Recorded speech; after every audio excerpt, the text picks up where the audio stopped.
Welcome to GameCube Gallery episode number 13. In GameCube Gallery, we are taking a look at the GameCube library one game at a time. In the previous episode, we took a look at the masterpiece Beyond Good and Evil. In today's episode, we are looking at a game that's not quite a masterpiece, but it's still pretty fun, and that game is Dragon's Lair 3D, Return to the Lair. So, let's get started.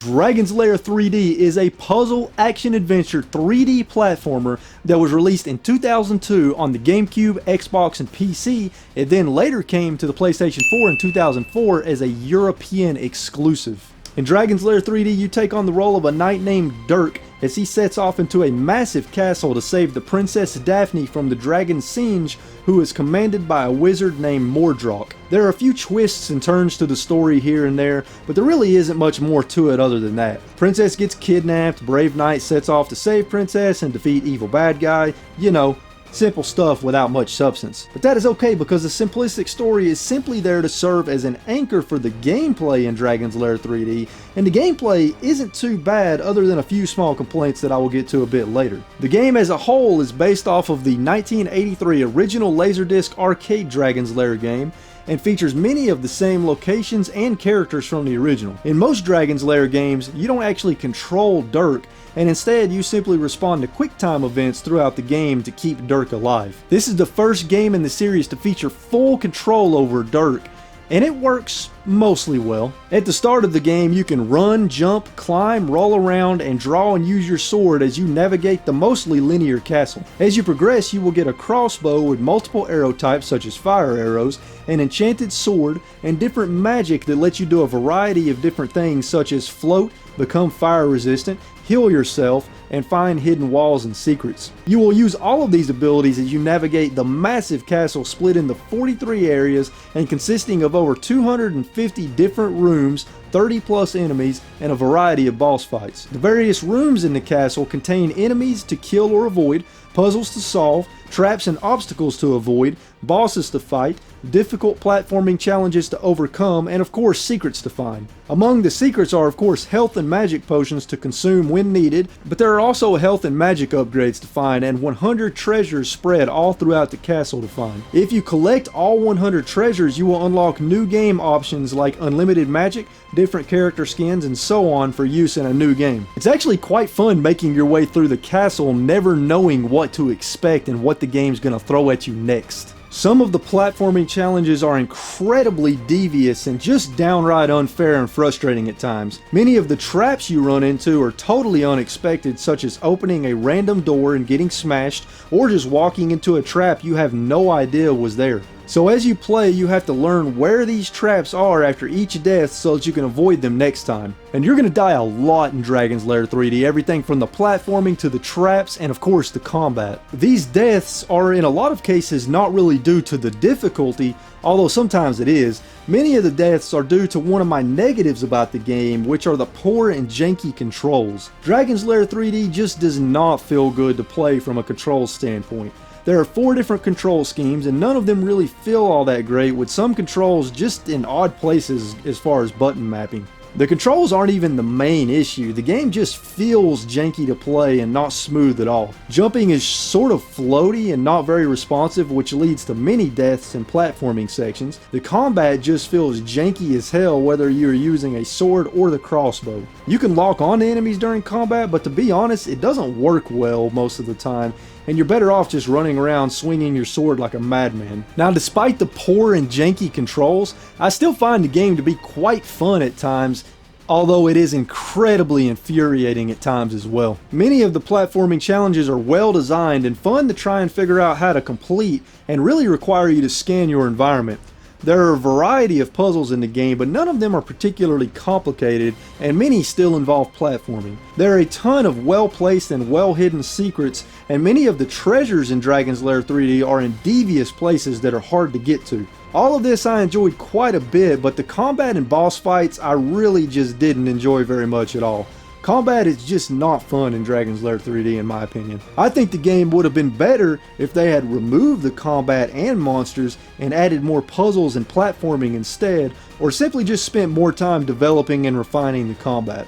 But again, I still had a lot of fun playing Dragon's Lair 3D, and the combat is not terrible, it just isn't very good, just sort of average I would say. Also, it is a fairly short game as it takes around 2 to 3 hours to beat and around 5 to 6 hours for a completionist run. This makes the speedrun record pretty impressive because the fastest speedrun is 1 hour, 2 minutes, and 42 seconds. Now let's talk just a bit about the visuals because Dragon's Lair 3D actually holds up quite well in the visuals department. Dragon's Lair 3D does something pretty unique in that its character models use cel-shaded graphics, whereas the environments do not. And this creates a really nice contrast between the character models and the environments. The character models all look great and the animations are really fluid and well done. The environments look really good and hold up as well with plenty of variety and detail and some nice lighting effects. The game looks even crisper when you use an HD upscaler with the GameCube. The sound design is also really on point and it adds to the atmosphere of the castle, and the music is actually really well done here. Dragon's Lair 3D features around an hour of originally composed music, and it always fits the game. Here, have a quick listen.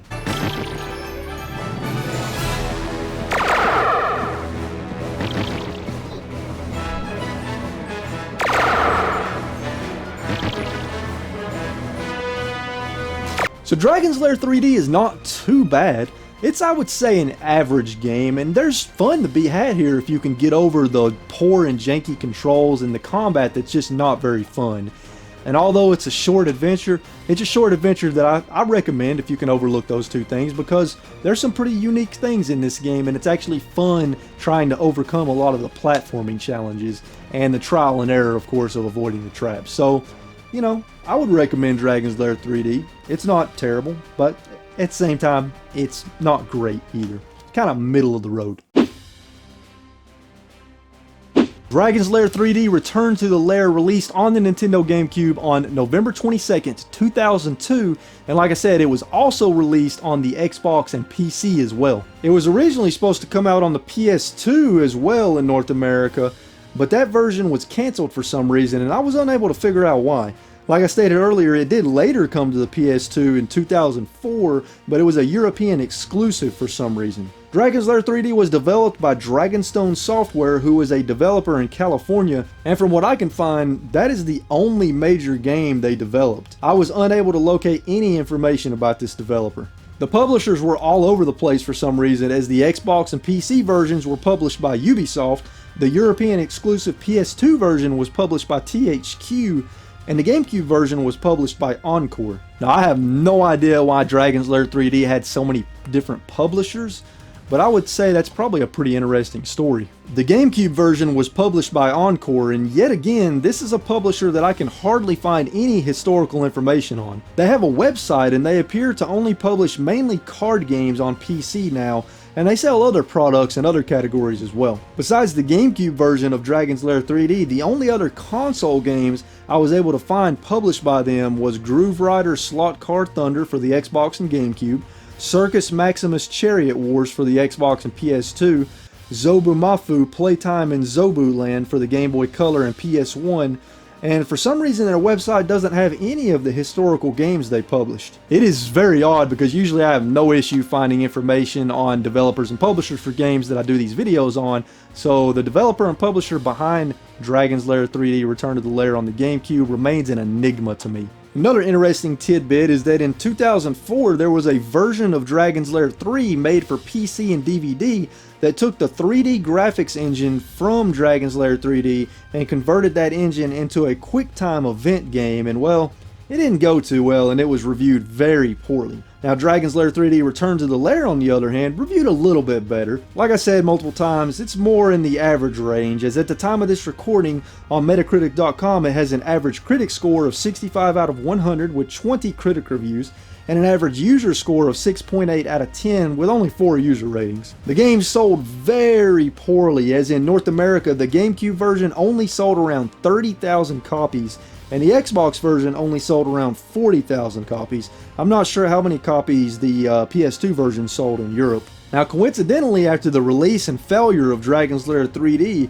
there were no more console releases until Dragon's Lair Trilogy hit the Nintendo Wii in 2010, later also hitting the Xbox One, PS4, and Switch as well. Dragon's Lair 3D on the GameCube is a fairly uncommon and borderline rare game, as at the time of this recording on PriceCharting.com, the average loose price is around $17, the average complete price is around $31, and the average new price is around $89. At the time of this recording, I am seeing current listings on eBay at around $40, and I'm seeing current recent sold listings at around $30 to $35. This is a game that I suspect will very quickly increase in price because it will become harder and harder to find. So GameCube collectors, I suggest you get it sooner rather than later. Well, there you have it, folks. GameCube Gallery episode number 13 on Dragon's Lair 3D. Let me know in the comments down below if you've played Dragon's Lair 3D Return to the Lair, whether it be on PC, Xbox, GameCube, or the European PS2 version. Let me know if you've played it and what you think about the game.